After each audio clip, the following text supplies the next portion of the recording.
Ah, kung makikita nyo, itong puno na malaki dito sa aking likuran, ito yung puno na tinatawag na tuog.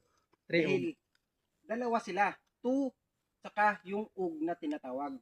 Ngayon, ang ibig ko sabihin sa tuog, dahil sa sobrang laki, hindi natin ma, ang tawag doon sa gakos. So, halika dito. Kami naman. Sabi ko sa'yo, tingnan nyo naman kung gaano kalaki itong puno na to. Tingnan nyo naman. Laki, saka mahaba pa. Ang laki. Tingnan nyo naman dito. Hanggang doon may bahay pa ng lawin. Tingnan nyo kung gaano kalaki itong puno na tuog na to. Oh, kung makikita nyo, ayan. Oh, ayan, tingnan nyo. Ayan sa taas oh. Oh, kung gaano kahaba.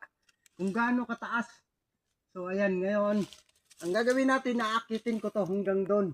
Walang gamit na lubid, walang gamit na kung ano-ano pang harness ang gagamitin ko. Basta sa akin lang ay aakitin ko to.